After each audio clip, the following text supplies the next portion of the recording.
You ever come so hard that your nose whistles like, whoo, whoo? I was like, what the fuck is that noise? And he was like, your nose is whistling, motherfucker. And every once in a while, I would be sitting by myself, staring out a window at the beautiful world, and I'll think, I remember when that nigga made my nose whistle.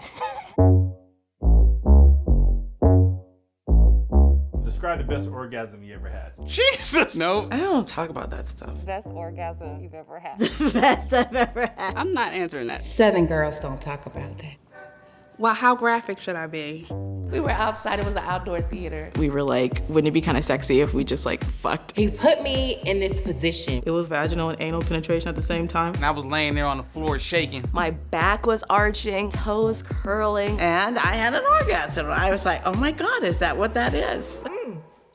My throat. Who offered me water earlier? Somebody offered me water. Come with it. What did it feel like? It felt like drowning and breathing underwater at the same time. And I thought, oh my Lord, what is happening to me? But it was awesome.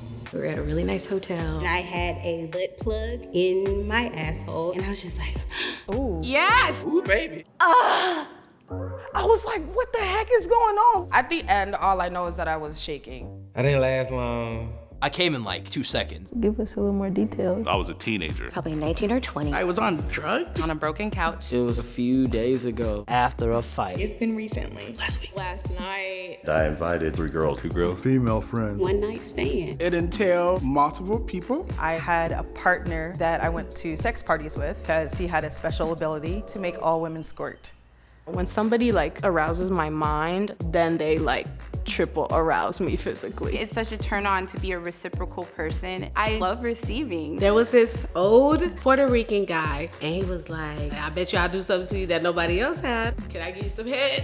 And I was like, okay, but that's it. Ironically, it's become a lot less about my orgasms and learning how to give them to other people. One time my wife hit this falsetto, and I swear to God, I sprayed the whole room. The volume. Felt like glitter exploding. I saw colors. It was like the 4th of July. There are no words to describe how it hit the depth of my soul. It was just hot, sweaty, and salty. Wave of relief. Cleansing. I probably came like 4 times. Lord, I'm clutching my pearls. Is it better by yourself or with a person? Probably by myself. My best orgasm is the ones I can take care of. By myself. In your room. Masturbating. That's the time when I was having the best sex. I like to be in control. It was from me to me, with me, and that's the first person that needs to give myself love. Describe the best orgasm you've ever had. Oh, it's really hard because I really like sex. I feel like I've had a lot of good ones. There's just been too many. I know this is a very cisgender male thing to say. They're all great, but none of them really stand out. When I was younger and I was having sex, I was just fucking. It's not the same. Because it was my first, it felt like heaven. You're like, wow, I come equipped with this? Then she got pregnant. The baby was not mine. She said, ooh, and I never felt that bad in my life. Describe the best orgasm you ever had. It's something that you're not supposed to put in words. Describe the feeling. Well, I mean, it's an orgasm, so it's exciting. Tingly rush. Pure bliss. It came in waves. Tsunami waves? Sure. The best experiences I've ever had with partners have always been with people who I've had the most pure, personal connections with. My husband. My fiance. My wife. The sex was so good that we went to a completely different place. I think it was like a soul-snatching experience. The choice to have a child, the orgasm that led to that. The ovaries were blasting. I was in a love coma. We were not surprised when we found out we were pregnant. So my mother-in-law used to live with us, and that's a weird way to start the story. But my husband, one night we were going for date night, and I'm just thinking we're going to grab a bite, and we come up to like a double tree. I'm like, what are we doing here? And he's like, oh, just come on. But my husband laid the pipe. You said what? Laid the pipe.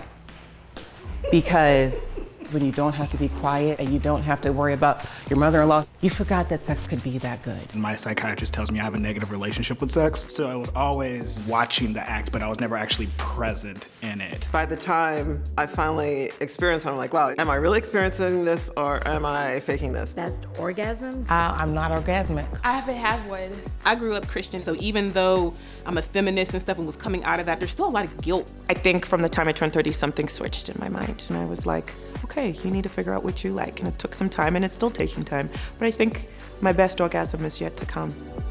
And I think I'm the only one that can give it to me.